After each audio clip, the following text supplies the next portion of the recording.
Bonjour à toutes et à tous, bienvenue dans cette vidéo un peu particulière par rapport à celle d'avant, parce que cette fois-ci on va faire plus de la pratique, hein, pas de cours théoriques. On va aborder aujourd'hui comment améliorer vos recherches sur internet. Alors pourquoi apprendre, hein, puisqu'on est à l'ère de ChatGPT, de toutes les IA, hein, tout simplement parce que ces IA se trompent beaucoup. Vous n'avez aucune visibilité de où elle va chercher ces informations, donc parfois méfiez-vous, puisque si à un moment vous faites des recherches par exemple sur l'histoire, hein, ça peut être un exemple, en fonction de la nationalité de l'IA, elle peut vous donner des réponses un peu différentes. Hein. Oui, je pense pas que le conflit en Ukraine, par exemple, soit abordé de la même manière par une IA américaine que par une IA russe, tout hasard. Hein. Donc voilà, c'était un exemple rapide, hein. On pourrait tenir une heure là-dessus, sur le fait que vous devez quand même, encore aujourd'hui, savoir comment mener des recherches sur Internet. Donc on va en pratique, là, voir ça aujourd'hui. Alors, comment faire une recherche? Eh bien, c'est simple, hein, vous allez devoir forcément taper des mots-clés pendant votre recherche. Il y a les mots-clés que l'on dit larges. Ce sont des mots-clés très généraux, hein. Ils vont en général permettre au moteur de recherche de faire un petit tri, mais vous allez avoir beaucoup d'informations.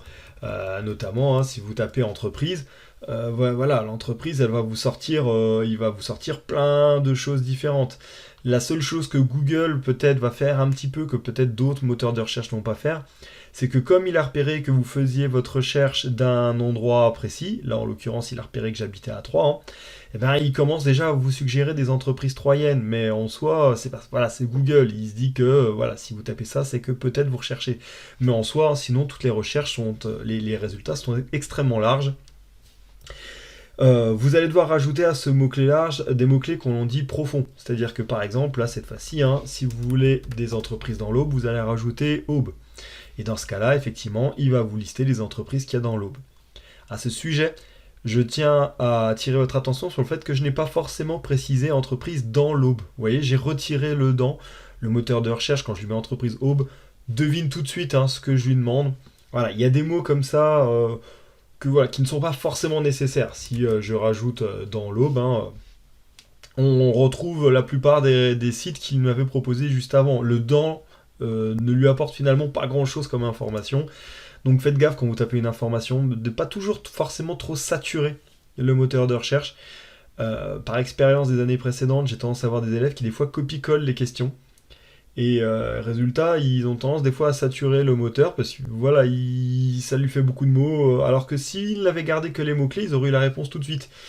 Voilà, ils ont l'impression qu'en copiant-collant directement la question, la réponse va peut-être venir plus facilement. Alors parfois oui, surtout si la question a déjà été indexée par le moteur de recherche.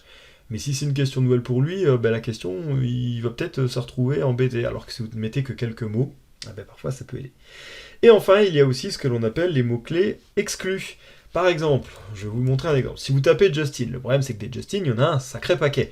Lui, ce qui vous sort spontanément, c'est Justin Bieber. Voilà, l'humanité n'a aucun goût. Bref, vous en fichez de Justin Bieber, hein, donc ce que vous pouvez faire, c'est rajouter un moins. Et dans ce cas-là, le Justin-Bieber, il va chercher tous les Justin et il va dégager tous les Bieber.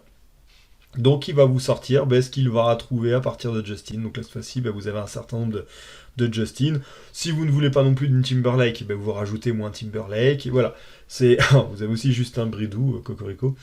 Bref, voilà. Ça peut être des fois utile si vous faites des recherches qui sont très vastes, mais que vous savez qu'il y a un domaine qui ne vous intéresse pas. Si à un moment vous utilisez des termes et que apparemment il y a de la cuisine qui vient s'y mêler, alors que vous en fichez, vous mettez moins cuisine, ça vire tout ce qui a un rapport avec la cuisine, et on n'en parle plus. Si à un moment vous voulez chercher un site internet qui comprend absolument une expression, quelque chose que vous cherchez, eh bien vous le mettez entre guillemets. Par exemple, mon téléphone n'arrête pas de planter. Tac. Et là, il va vous sortir les sites, les sites qui comprennent effectivement cette phrase. Tu vois, vous voyez là, le phone Android, là, depuis quelques temps, j'ai marqué que mon téléphone n'arrête pas de planter. Tac, il a trouvé la phrase. Et il va vous montrer tous les sites qui comprennent exactement cette expression-là. Et résultat, quand vous regardez, il n'a pas trouvé forcément grand-chose.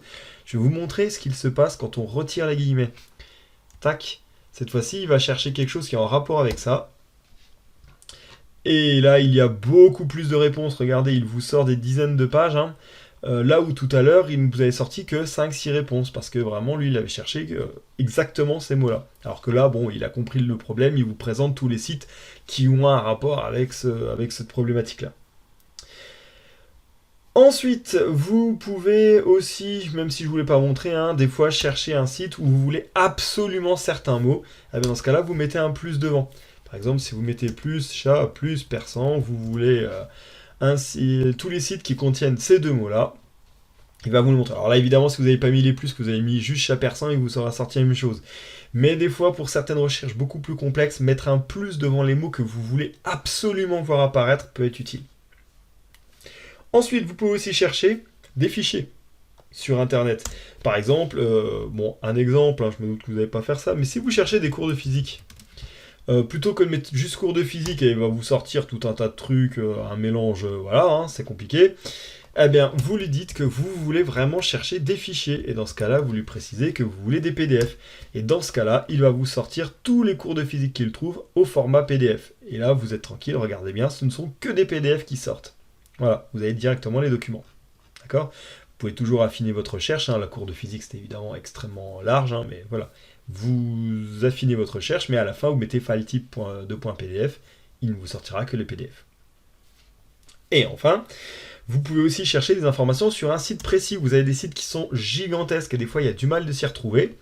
Eh bien, vous tapez le site qui vous intéresse, donc là, le site de l'Éducation nationale, et derrière, vous mettez ce que vous voulez rechercher dessus, par exemple, toutes les informations en rapport avec Pix.